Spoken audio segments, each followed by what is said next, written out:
Welcome to the 12th Change webinar on the MHHS programme. Today we're going to be looking through CR062, which is on the update to the MHHS Programme Governance with the Issue Resolution Group proposal. Today we'll be having Andrew Margan, who will take us through the change request itself, and this will be followed by a Q&A.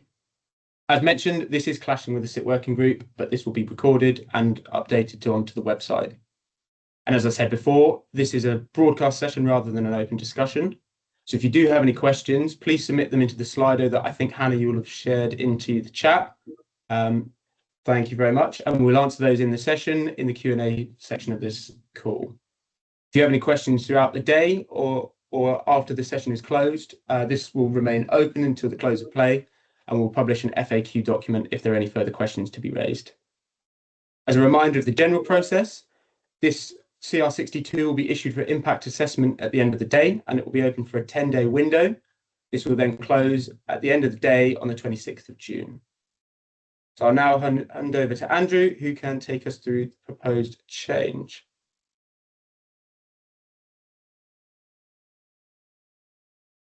Thank you very much, Will, and hello, everyone. Yes, so just a quick update. So what we've identified is that through the programme governance model, there is no specific group accountable or responsible for managing major issues, and we're being very specific here around go live issues all the way up until M15. I think that the risk is that if there is a major issue and it starts to impact programme timescales or responsibilities, etc., then we need a governance group to hear those issues, and potentially those issues will need resolving. Because of that, then there's a gap in the current MHHS Programme Governance Framework. So please reference the main governance framework when you're looking at this change. It isn't in isolation.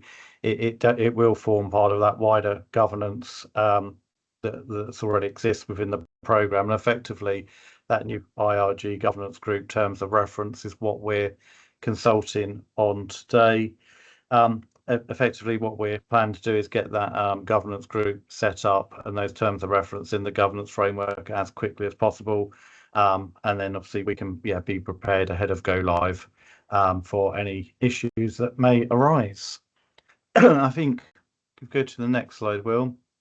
So I thought hopefully the terms of reference people can read through those, but it was useful to provide a quick summary of why we need an IRG. It really is therefore, if there is exceptional crisis management, system stability problems or something's going on, then we need to resolve that issue as quickly as possible, and this group will have that remit to do it. Who will be there? The programme will be there in its guise as a central coordinator, and also we will have constituency representatives. The intention is that those constituency representatives are technical, but it may depend on what the actual what the issue is as to which type of representative we need.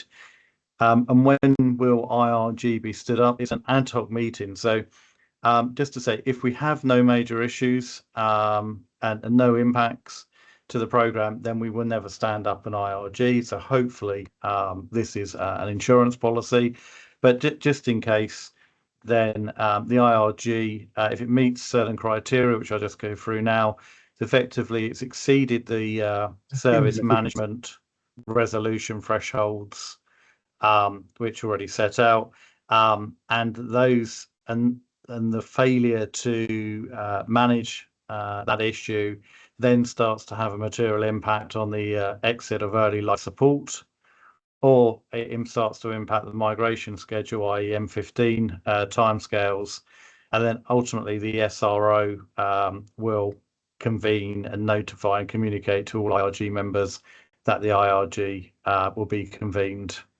And as it says there, sort of convene, it's there to assess the issue and if required develop and approve a solution, and ultimately that solution could be a variety of outputs. One of them could be, it could be changes to system, or it could just be a spotlight to the issue understanding what the issue is and understanding how that party can be supported by the rest of the programme. And there might need to be, for example, defects in the design that we weren't aware of need resolving quickly as well. I think there's a slight complication in, sorry, just go back to the previous slide, Will. There's a slight complication here that we've had a lot of questions around how this interacts with service management. So as it says there, the service management will be stood up before M10. They'll be there to manage and receive all these tickets for all these incidents. So it's not, IRG is not there to replace the service management activities. I think there's an expectation as well that, if there is an issue that will be raised under service management, it really is that, it's gone beyond, I suppose, what the service management should be there for, and it's having a cross-code impact to parties. It's a real major incident, and therefore that's the role of IRG is, in that programme role of centrally coordinating that issue. Go to the next slide. So there were, through talking, a lot of questions around how IRG would be stood up. I think we just thought it's useful to put this process flow together to try and help parties.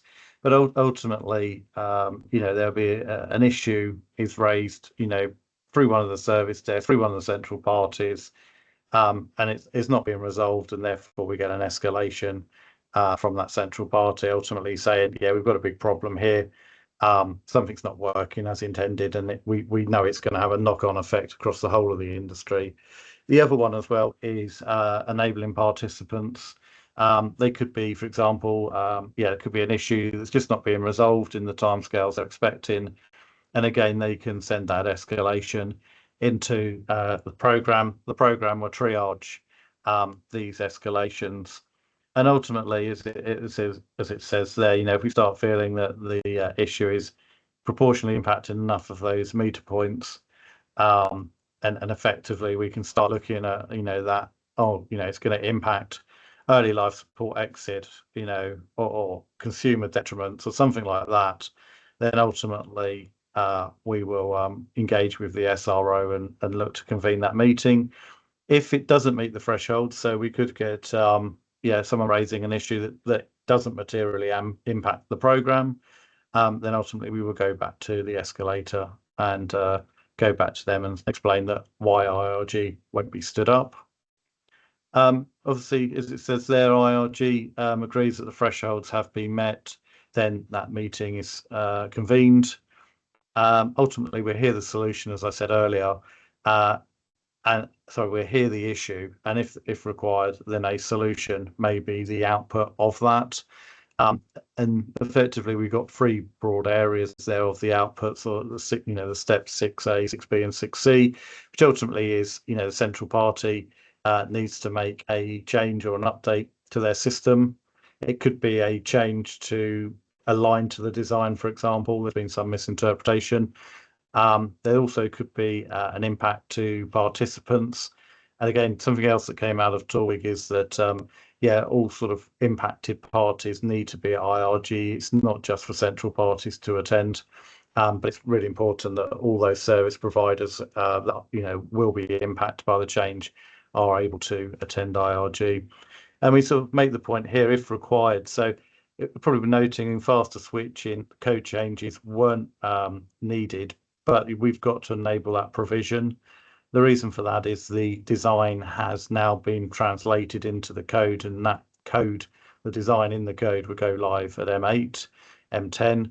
And effectively, if there is a defect in the design, then that means there's a defect in the code. So one of the outputs could be that a code change is required.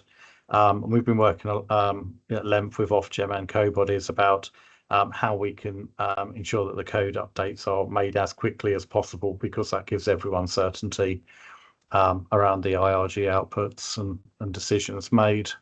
Just go to the next slide. So we're on to the Q&A now, Andrew. I don't know if there's anything further you want to discuss. No, hopefully people get it that we need a new governance group that doesn't exist at the moment. To enable that to happen, we need to raise a change request, and that will amend the governance framework. Ultimately, the reason we want to go out for impact assessment is to ensure that the terms of reference are correct. Ultimately, we will then look at the impact assessment and try to turn that around. And because it's a change to the governance arrangement, it will need to go to PSG for a decision, and we're aiming for the July PSG. Thank you for taking us through that, Andrew. So I'll now open to Hannah, who will have any questions that have been raised in the Slido. So over to you, Hannah. All right, thanks both. We haven't had anything come through yet. No problems. We'll leave it for a few minutes just to see if there are any questions. And as I said, this Slido will be open until the end of the day. So if there's anything you think of throughout the day and want to answer, we will review and we'll post that FAQ document. And if there are any questions as you are submitting the impact assessment or reviewing the impact assessment, please send them over to the PMO at MHHS and we'll answer those as well during that impact assessment window.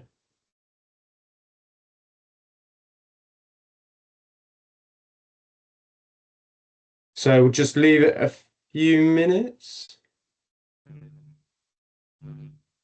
If there are no questions, feel free to drop off.